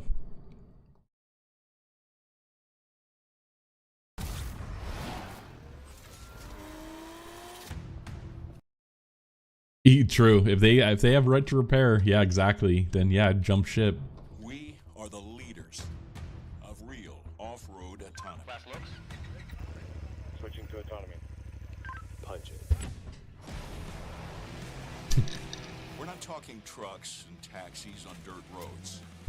We're talking no roads, no maps, going cross-country. It starts with Overdrive, our autonomy stack.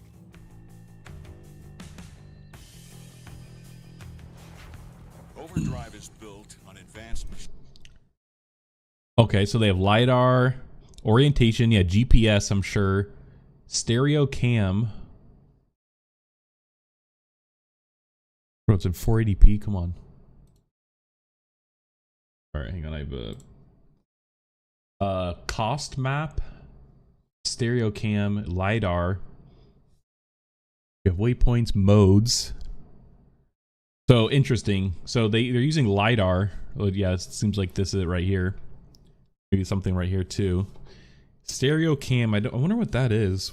It's like, maybe it's some sort of like it looks black and white, like it's maybe mapping like heights or something, but I feel like the LiDAR would do that. Yeah, like this is like pointing at the ground, seems like. Because I imagine that a big problem they're solving is they need to solve is how to approach obstacles and like because imagine like you need to get from like these waypoints from point A to point B, and in between is like a cliff or something. Like you need to be able to solve how to get around that to get to this point, and like that could actually be a hard problem, especially when you can't just like map everything. So then I wonder if this is like maybe like you could use satellite imagery, because nowadays you could easily get satellite imagery like that, and you could use something like that. Because like, okay, look at this, like this is mapping something like in front of them, like the bush, but like they have this with the LiDAR, so I'd wonder what this does. And then this, maybe like this little square is the vehicle. Yeah. Giving us best in class. Yeah, here we go. Okay, so I'm gonna rewind. We'll continue. Going cross country. Okay, last observation though. Look at, they have like an AC cooler back here. Like I wonder if that's like for the engine, or it's for like components that need to run this thing. Of real off-road autonomy. Last looks. We're talking no roads, no maps, going cross country. It starts with Overdrive, our autonomy stack.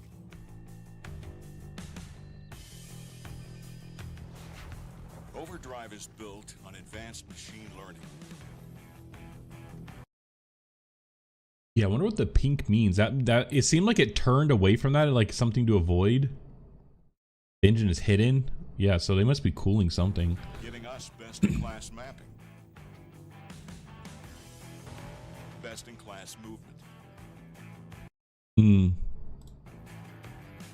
Best in class maneuver. We do what others can't. That seemed irresponsible. It's like full send into a ditch. We can handle steep inclines and descents, move at high speeds, operate in brutal weather, under the cover of night, mapping the world as it goes. We are Oh yeah, true. Yeah, waterproof stuff. revolutionizing the possibilities of ground autonomy. You want to test it? Oh yeah, look at this thing. Look at that right there. Dude, this thing is loaded with sensors. Holy shit, bro. They got like all kinds of shit. Yeah, look at this thing. You're right. It's like a chest. We'll be there. It's like it's a server essentially probably in there, all the compute. We are Overland AI. We are the leaders of real Dang. off-road autonomy. What does it say at the bottom? Was developed with funding from from DARPA. Interesting.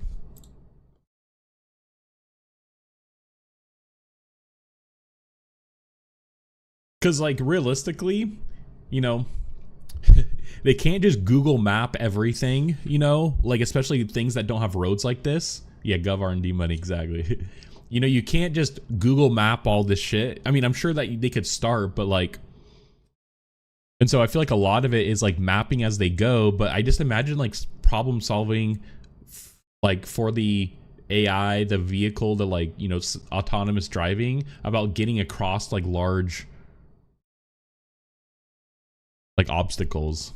Like that seems like the hard part, because it's like you don't know if you don't what you don't know.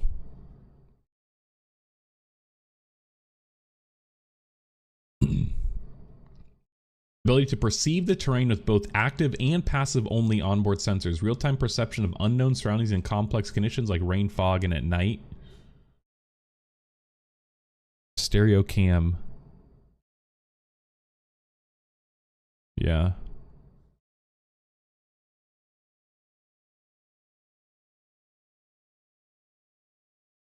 Ability to curate movement for any mission, whether that requires enabling high speeds on a predetermined path, going cross country, or voting detection.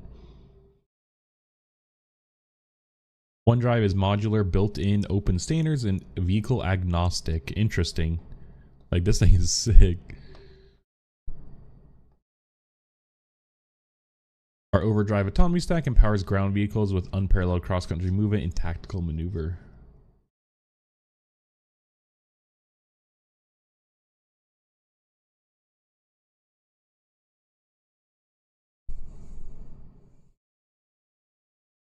In GPS denied environments. All right, interesting. I thought, you know, they'd be using, I mean, I'm sure they do use GPS, but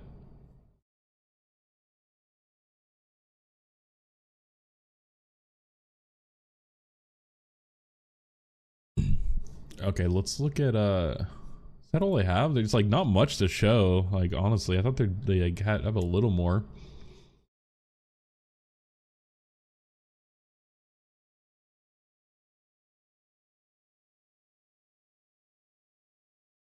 Let's look at news, see if they have anything. L3 Harris and Overland AI collaboration using autonomous GV. Oh, okay. L3 Harris, big contractor, defense contractor.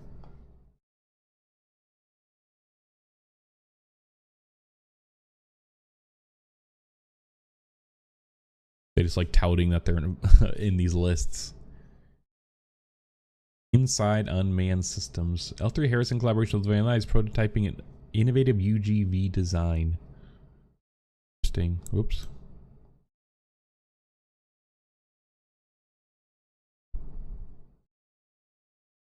Dude, just imagine, like, you know, you're in a forest and you just like hear something driving like this. Okay, like okay, like imagine you're a soldier. You know, you hear somebody driving. Maybe you want to like reason with them, you know, like let's say it's not an AI driven vehicle and it's just like people, they're like, oh, I'm so like, don't shoot, whatever. It's like, nah, bro, this like thing, its camera looks at you, identifies you as enemy, just like goosh. Like don't shoot, like no warning. I mean, I'm just, yeah.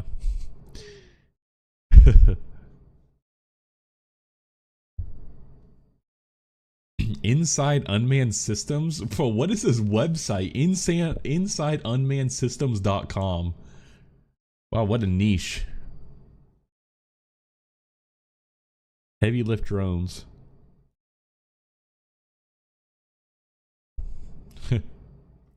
All right, let's cover this. That's all I had to cover with over the NA. I just kind of want to just see what they have. There wasn't much, but this is actually my next story.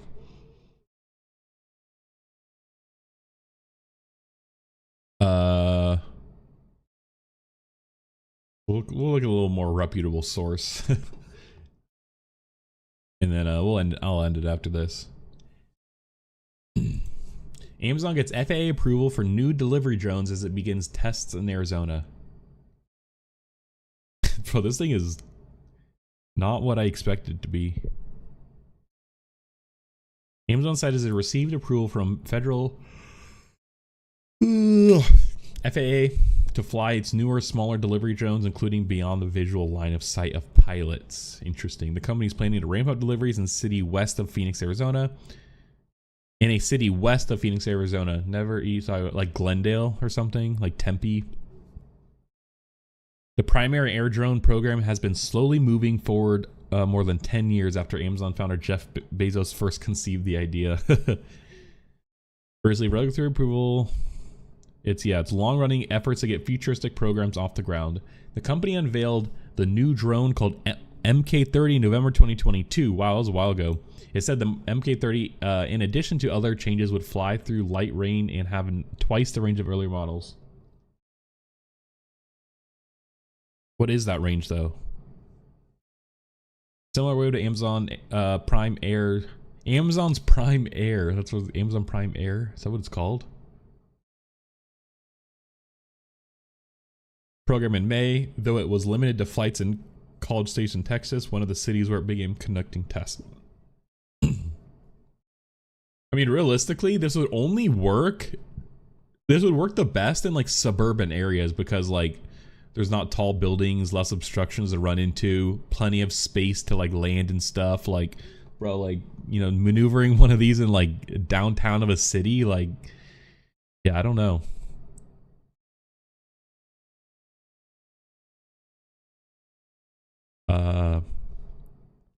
Head of Regulatory Affairs for Prime Air said the company is starting to make drone deliveries Tuesday near Phoenix, Arizona. In April, Amazon said it planned to spin up drone operations in Tolleson, a city west of Phoenix, after it shut down an earlier site in Lockford, California.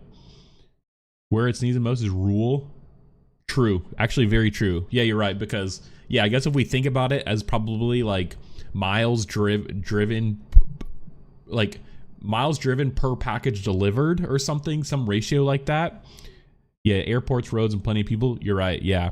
And so, yeah, you're right. In like rural areas or, yeah, suburb areas, I'm sure you have to drive more to deliver packages, and it, you know, makes them more costly to deliver. But also in like rural areas where they may otherwise not get delivery at all, or prime, or, you know, fast delivery, you know, this could maybe solve that problem for them. Yeah, you're right.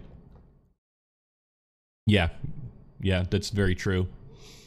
Now that's optimistic because, again, I'm sure it's cost more for them to still deliver while cheaper.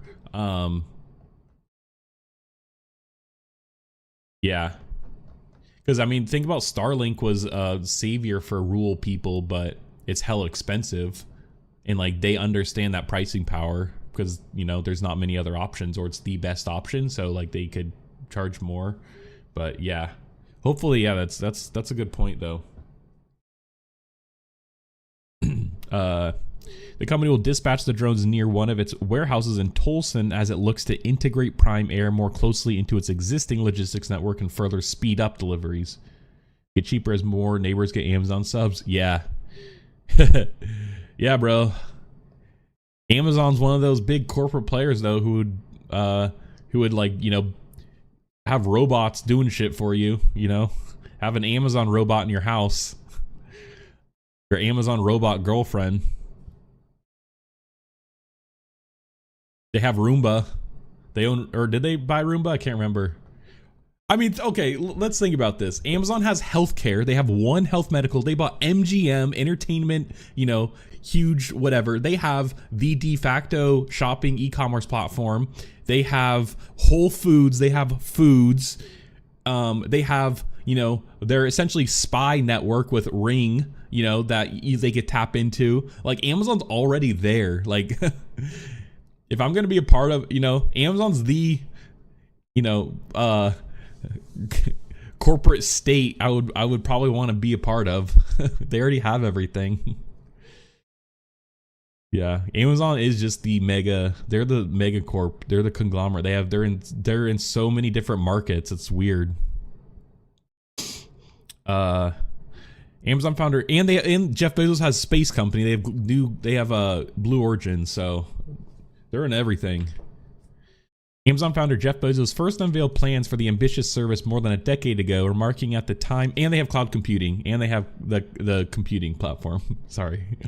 Amazon founder Jeff Bezos first unveiled plans for the ambitious service more than a decade ago, remarking at the time that the program could be up and running within 5 years. Despite Amazon investing billions of dollars into the program, progress has been slow. Dang. What have they been investing in, though? Like, where's the money going? To do what? Like, no way this thing costs billions of dollars to make. Like,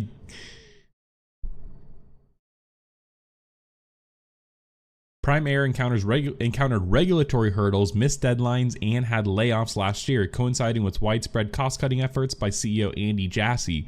Andy Jassy being Jeff Bezos' essentially protege. He was Jeff Bezos' TA, his technical assistant, for a long time. So the program also lost some key executives, including its primary liaison with the FAA and its founding leader.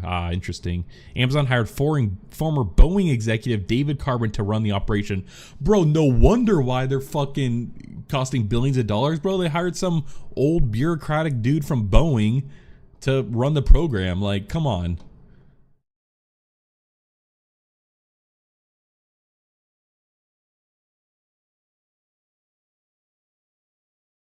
I don't know. I don't want to, like, I know this is public, but I just don't want to show, like, dox him or something. If there's, he worked on, okay, so he's previously worked at Ford Motor Company. But he was in HR operation roles. He worked in 747 operations, pre-flight and delivery, and 787 operations. Machine and emergent operations, director of Boeing Salt Lake City. He was Boeing Aerostructures, general manager of Boeing Aerostructures Australia. Interesting. And now he's vice president and general manager of Prime Air.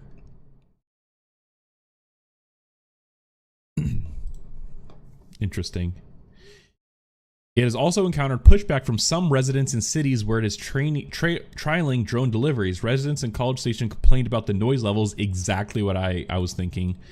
Noise levels enough that it prompted the city's mayor to mention the concerns in a letter to the FAA.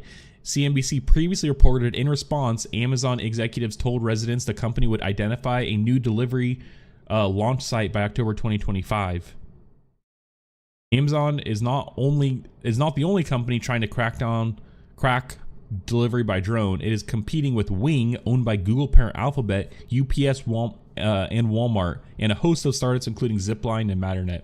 Interesting. Yeah. Oh, I've seen this one right here. I've seen this one before. This is an interesting design by Amazon, and this one looks crazy.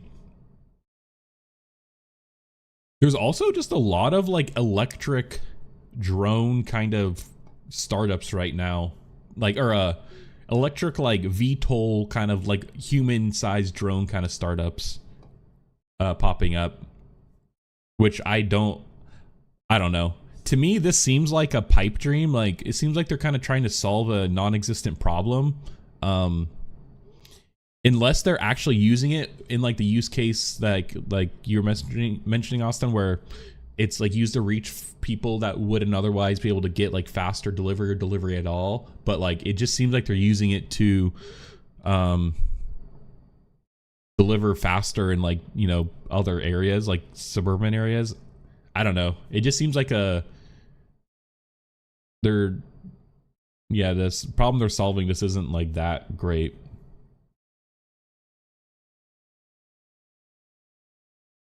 And, you know, maybe that, you know, we need technological innovations to really make it come to life, and actually kind of have it be like a real thing, like it's solving a real problem. I don't know. That's interesting.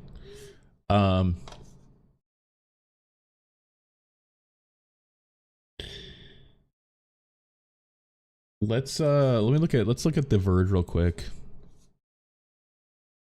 Oh, this one looks different. Same day Prime Air drone delivery. Tulsa, Arizona, same day delivery site. Customers who live in the West Valley Phoenix metro area are eligible to receive packages via Prime Air and will have access to over 50,000 everyday essentials that include household, beauty, office, tech supplies, which Amazon claims is its largest selection yet for fast drone delivery.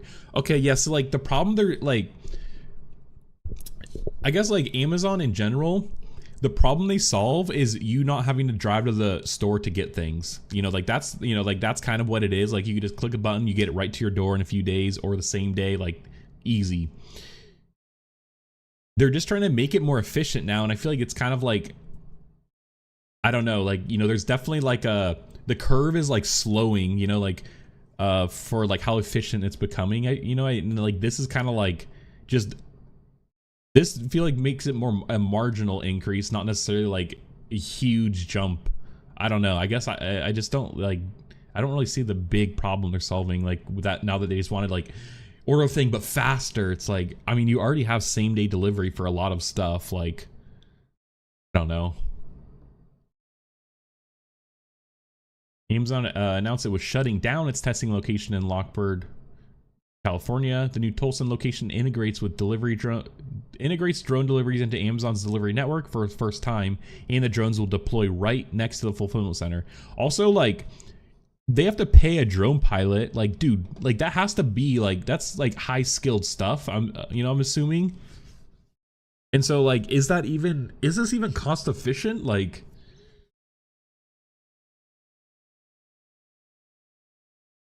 I mean, until we could essentially have AI or, you know, autonomous vehicles do it for us.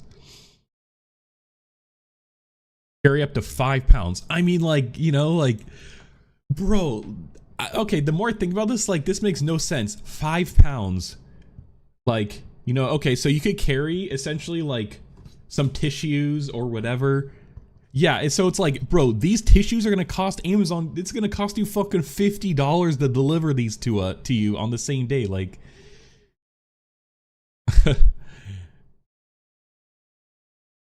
while also flying twice as far and running 50% quieter than its previous models that sometimes crashed and burned in testing. Amazon will launch drones from its hybrid facility. The FAA has approved Amazon drones for beyond visual line of sight, meaning they could be flown without visual range from the operator. The company claims it's the first to launch both a new facility and beyond visual line of sight drones service that meets FAA requirements. Despite many delays in getting the program off the ground, Amazon says it has delivered thousands of items to customers in less than an hour since it started drone deliveries in 2022. The company also operates in College Station, Texas, and plans to open new locations in 2025. Yeah, I don't know. I'm a bit skeptical of the practicality of this now. 5 pounds. Like, unless they're delivering like iPhones in every flight, you know, like to make it like, you know, worth it, or like high ticket items, like I don't know. Interesting. Anyways, like I was interested to see how this progresses. And yeah, that's all I've planned for today. I hope that, yeah, we'll be back on regular schedule tomorrow, be 8 a.m. Back at 8 a.m. tomorrow. And I'll cover some new stuff. I actually really want to develop that cyberpunk dystopia index. That just sounds really fun and cool. So I might do some brainstorming tomorrow about that on stream because it sounds fun. But yeah, so thanks for watching. Thanks for tuning in. No promises. I'll have to do some research and stuff, but I might do some live brainstorming tomorrow. But we'll do some news tomorrow. Probably no theme. I'll see how it is. I like to kind of start with the narrative, not like a narrative, but like, you know, a theme or like a trend I'm kind of seeing, and kind of cover stories like that. I like that, but yeah, we'll see what I feel tomorrow. But thank you for tuning in. Thanks for watching. Back at 8 a.m. tomorrow. Tomorrow's Thursday. Yep. And yeah, so thanks for tuning in. Catch you later.